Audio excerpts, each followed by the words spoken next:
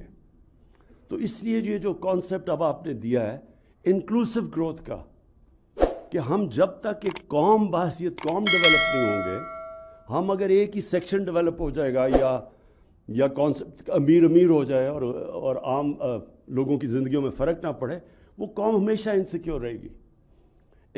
Security تب ہوتی ہے جب ایک انکلوسیو ڈیولپمنٹ, سب سمجھتے ہیں کہ ہم اس قوم کا حصہ ہیں.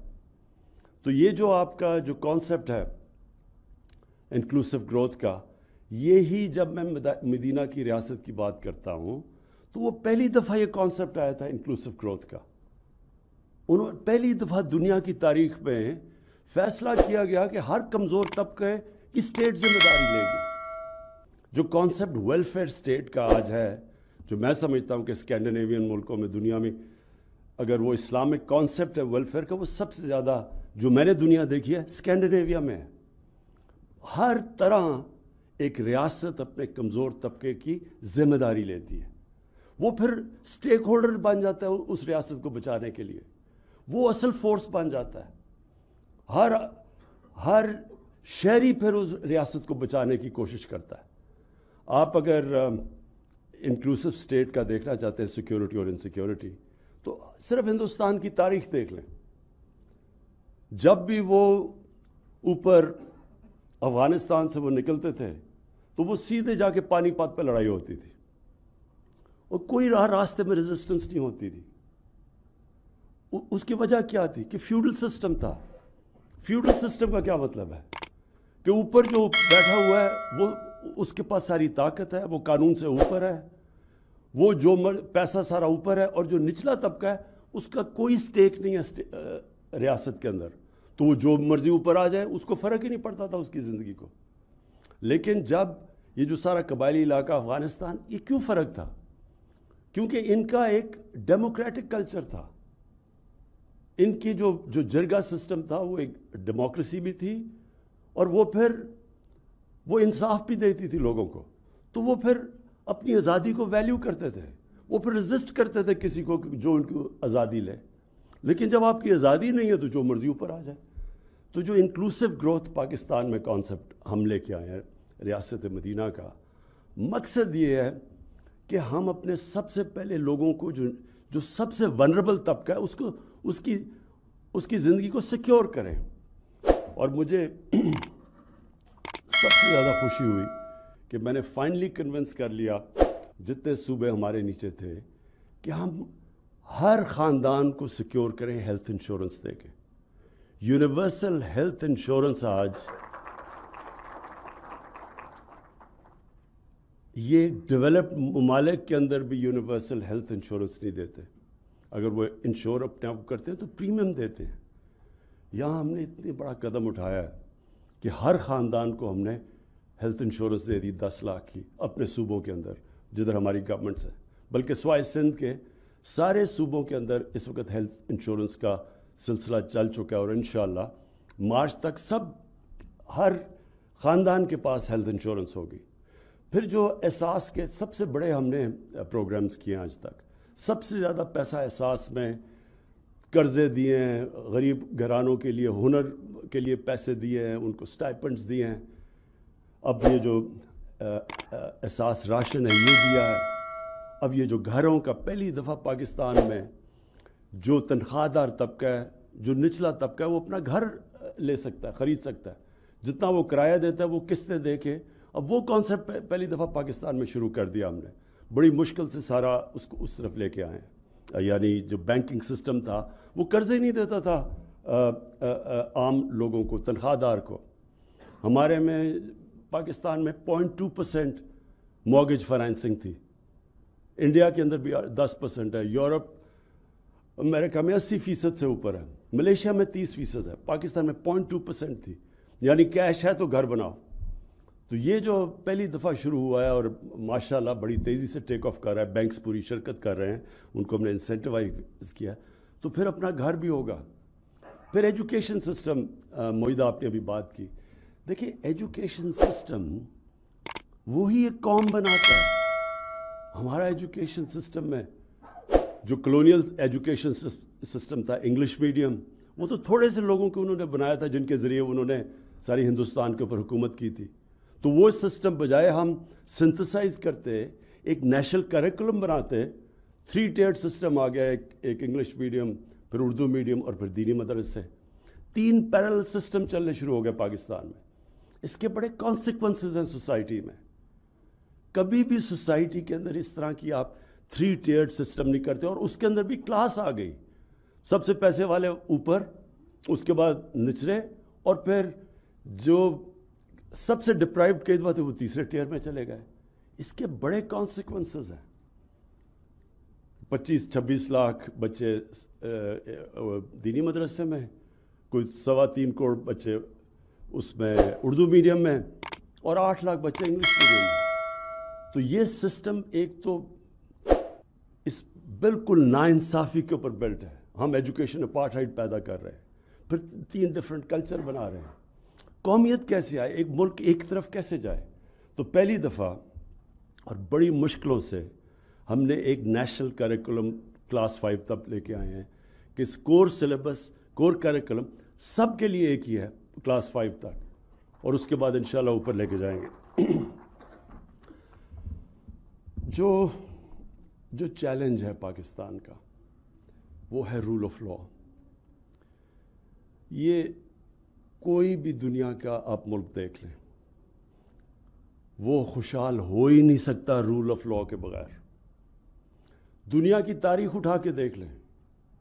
رومنز جب سب سے دنیا کے اوپر ان کا جب ایمپائر تھا تو رومن لاز تھے، باقیوں کو وہ باربیرینز کہتے تھے. جس طرح آج ہم بنانا ریپبلکس کہتے ہیں. بنانا ریپبلک کیا ہے؟ اس لیے تو غریب نہیں ہے کہ ان کی وسائل کی کمی ہے، اس لیے کہ ان کے رول آف لا نہیں ہے. یہ جو رول آف لا ہے، یہ اس کا اگر فرق آپ نے دیکھنا چاہیے نا کہ ایک خوشحال معاشرہ اور ایک معاشرے میں غربت ہے، وہ ایک ہی چیز ہوگی کہ ایک میں رول آف لا نہیں ہوگا. یہ مدینہ کی ریاست میں سب سے پہلے جو رول آف لا آیا تھا وہ نبی صلی اللہ علیہ وسلم لے کے آئے تھے کہ کب بڑی قومیں تباہ ہوئیں جدھر طاقتور کے لیے قانون اور کمزور کے لیے دوسرا، یعنی کہ جدھر رول آف لا نہیں ہے. اور میری بیٹی بھی اگر جرم کرتی ہے تو سزا ملے گی، کوئی قانون سے اوپر نہیں ہے. یہ کانسیپٹس ہیں. آج آپ کسی بھی پراسپرس معاشرے میں چلیں، سوئٹزرلینڈ ہے، سوئٹزرلینڈ کو کمپیئر کریں اپنے ناردرن ایریاز سے. میں سوئٹزرلینڈ سارا دیکھا ہوا ہے، آسٹریا دیکھا ہوا ہے، کوئی مقابلہ ہی نہیں کر سکتا ہمارے ناردرن ایریاز کا. دگنا سائز ہے ہمارا ناردرن ایریاز کا سوئٹزرلینڈ سے. ان کی صرف ٹورزم سے کوئی $60 ارب ان کی انکم ہے. ہمارا سارا ناردرن ایریا پڑا ہے، ہم نے کبھی اس کو ٹیپ ہی نہیں کیا. کیا وجہ ہے سوئٹزرلینڈ آگے نکل گیا؟ آپ اگر ایک چیز دیکھیں گے وہاں رول آف لا، کوئی قانون سے اوپر نہیں ہے، ادارے مضبوط ہیں. کچھ صرف ٹورزم اور دودھ اور مکھن وغیرہ سے وہ کہاں سے کہاں پہنچ گئے، اور ٹیکنالوجی سے، تعلیم سے. ہمارا اس وقت سٹرگل یہ ہے کہ ہمارے رول آف لا آہستہ آہستہ ایروڈ ہوتا گیا، اور رول آف لا نہ ہونے کی وجہ سے ہمارے کارٹلز بن گئے. اور میں آپ کو یہ مثال دیتا ہوں کہ کارٹلز کا کیا سچویشن ہے. ہر ملک میں ریگولیٹرز ہوتے ہیں. ریگولیٹرز کا کام ہوتا ہے کہ پبلک کے انٹرسٹ کو پروٹیکٹ کرنا. جو بھی ریگولیٹر ہوتا ہے وہ مثلا کمپٹیشن کمیشن ہے، اس کا کام ہے مونوپلیز کو روکنا اور آرٹیفیشلی جو ہورڈنگ کر کے قیمتیں اوپر بڑھا دیتے ہیں، عوام کا انٹرسٹ پروٹیکٹ کرنا. جس طرح SCCP ہے، جس طرح اسٹیٹ بینک ہے، یہ سب ریگولیٹرز ہیں. میں نے ریگولیٹرز کی میٹنگ بلائی. میں نے ان کو کہا کہ جو جس طرح کا آپ کا کام ہونا چاہیے وہ نہیں ہو رہا، آپ پبلک کا انٹرسٹ نہیں پروٹیکٹ کر رہے. انہوں نے مجھے جو جواب دیا وہ آپ سمجھیں کہ رول آف لا کی کتنی ضرورت ہوتی ہے ملک کو.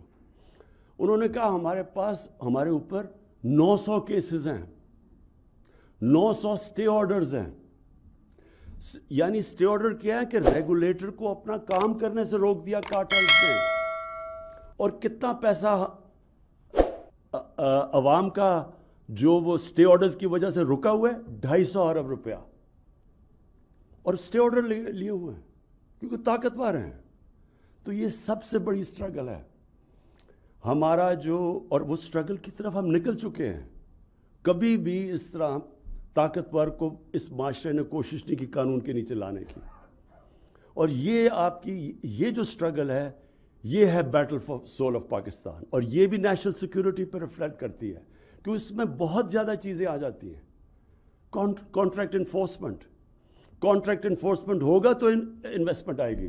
فورن انویسٹمنٹ کی جو سب سے بڑا امپیڈمنٹ ہے کہ ان کو ڈر ہوتا ہے کہ جب وہ جا کے کہتے ہیں جی ہمیں باہر انٹرنیشنل آربیٹریشن چاہیے، کیونکہ وہ پاکستان کی جسٹس سسٹم کو کہتے ہیں کہ جی ہم اس کو ٹرسٹ نہیں کرتے. یہ بہت بڑی رکاوٹ ہے ہماری ملک کی گروتھ میں، اکانومی میں. 22 کروڑ کی عوام ہے اس وقت. ہمارا جو مارکیٹ ہے پاکستان میں اور ینگ پاپولیشن ہے، یا تو ہر دنیا کی بڑی کمپنی کو آنا چاہیے. سو جو نیشنل سیکیورٹی کی آپ نے بات کی، یہ ایک ملٹی ڈائمینشنل اس لیے ہے کہ سب کو ایک ہی طرف اب جانا ہے. اب میں ایکسپورٹس کی بات کرتا ہوں. پاکستان کی ایکسپورٹس پچھلے 5 سال جو ہمارے آنے سے پہلے وہ اسٹیگنیٹ کر گئی. اب اگر آپ کی ایکسپورٹس ہی نہیں بڑھ رہی، ملک میں ویلتھ کریشن کیسے ہو سکتی ہے، ترقی کیسے کر سکتا ہے؟ کہ جب آپ باہر سے چیزیں زیادہ خرید رہے ہیں اور بیچ کم رہے ہیں تو کوئی ملک بھی آگے نہیں جا سکتا. تو پھر جب ہم نے اسٹڈی کیا تو ریئلائز کیا کہ ہمارے تو جو ساری گورنمنٹ ڈپارٹمنٹس ہیں ان کا تو کوئی کنیکشن ہی نہیں ہے کہ ملک کی ضرورت ہے ایکسپورٹس بڑھانی، اور وہاں امپیڈمنٹس ہیں، رکاوٹیں ڈالی ہوئی ہیں ایکسپورٹرز کے راستے میں. اور رکاوٹیں نہیں، جو فورن انویسٹر آ رہے ہیں اس کے راستے میں رکاوٹیں ڈالی ہوئی ہیں. کہ جب تک اور اب ہم کیا کر رہے ہیں، ہم نے پورا اب ساری ڈپارٹمنٹس کو الائن کر رہے ہیں ایک ہی طرف کہ کس طرح ہمارے ملک میں ڈالرز آ سکتے ہیں. وہ کون سی انڈسٹری ہے جو کہ امپورٹ سبسٹیٹیوشن کر سکتی ہے، کس طرح ہم نے چائنا سے کون سی ایکسپورٹ اورینٹڈ انڈسٹری کو ریلوکیٹ کروانا ہے پاکستان میں.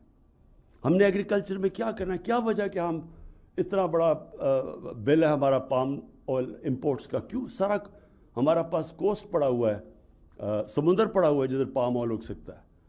یعنی یہ کبھی بھی چیزیں نہیں ہم نے سوچی کہ ہم کس طرح اپنے ملک میں اپنی ایکسپورٹس اور اپنی یہ جو کرنٹ اکاؤنٹ کا جو باٹل نیک آتا ہے اس کو کیسے دور کر سکتے ہیں. آئی ٹی ایکسپورٹس صرف تھوڑے سے انسینٹیوز دیے اور آئی ٹی ایکسپورٹس 70% بڑھ گئی ہیں اور سب سے تیزی سے بڑھ رہی ہیں، اور سب سے جو فیوچر ہے وہ ٹیکنالوجی میں. کہنے کا مقصد یہ ہے کہ ہم نے جو یہ نیشنل سیکیورٹی پالیسی لے کے آئے ہیں یہ آل انکمپسنگ ہے. اس میں چیلنجز بھی آگے کیا ہیں. پانی کا بڑا چیلنج ہے.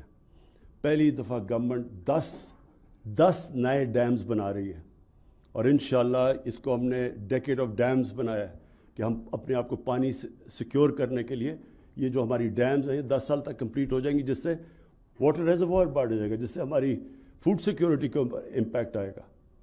دوسرا کلائمیٹ چینج، یہ ایک بہت بڑی تھریٹ ہے. پاکستان ونریبل ہے، ان 10 ملکوں میں سے ہے جو سب سے زیادہ ونریبل ہے کلائمیٹ چینج کے لیے.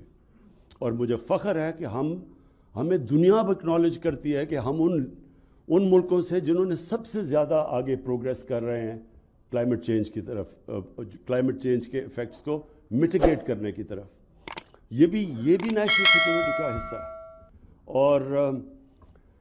اور فائنلی جو ہماری ڈیولپمنٹ کی جب انکلوسیو کی ہم بات کرتے ہیں تو ہم ایک تو یہ کرتے ہیں کہ ہمارا جو نچلا طبقہ ہے اس کو ہم نے اوپر اٹھانا ہے اور اس کی پوری کوشش ہے. لیکن ساتھ ساتھ جو ہمارے علاقے پیچھے رہ گئے ہیں، بلوچستان پیچھے رہ گیا، ہماری نیشنل سیکیورٹی کے لیے یہ بھی بہت ضروری ہے کہ بلوچستان کی ہم ڈیولپمنٹ کے اوپر ایکسٹرا توجہ دیں جو ہم نے نہیں دی. ہمارا جو مرج ڈسٹرکٹس ہیں، فارمر قبائلی علاقہ ہے، اس کے اندر جو اکنامک انڈیکیٹرز ہیں، جو ہیومن ڈیولپمنٹ ہے، وہ بہت پیچھے رہ گئی ہے. یہ بھی بڑا امپورٹنٹ ہے کہ ان کو ہم اسپیشل پوری کوشش کریں کہ ان کو اوپر لے کے آئیں. جس طرح ایسٹ جرمنی پیچھے رہ گیا تھا، جب یونیفیکیشن ہوئی تو ایکسٹرا پیسہ خرچ کیا گیا ایسٹ جرمنی کے اوپر کہ کہ ان کو ان کی اسٹینڈرڈ آف لیونگ اوپر لے کے آئیں. تو اس لیے اور اس طرح گلگت بلتستان اس کا ایک لمبو میں تھا, ان کا سٹیٹس ہی وہاں بڑی ڈسکنٹینٹ پیدا ہو رہی تھی, تو اس کا ہم نے پروونشل سٹیٹس کیا تاکہ وہ بھی ایک اپنے آپ کو فیل کریں کہ ہم بھی پاکستان کا حصہ ہیں. سو ہم جو ڈیولپمنٹ کی انکلوسیوٹی کی بات کر رہے ہیں وہ صرف نچلے طبقے کو اوپر نہیں لانا, بلکہ وہ علاقے جو پیچھے رہ گئے ان کو بھی ہم نے ساتھ ڈیولپ کرنا ہے اور ان کے اوپر پوری توجہ دینی ہے. میں آخر میں پھر معید آپ کو اور آپ کی نیشنل سیکورٹی ڈویژن کو خاص طور پہ خراج تحسین پیش کرتا ہوں کہ آپ نے بڑی محنت کی اور ایک ایسی ڈاکیومنٹ پروڈیوس کی ہے اور نیشنل کنسنسس ڈیولپ کر کے جو ساروں کو اب اورینٹیٹ کر رہی ہے آل انکمپسنگ نیشنل سیکورٹی کی طرف. شکریہ.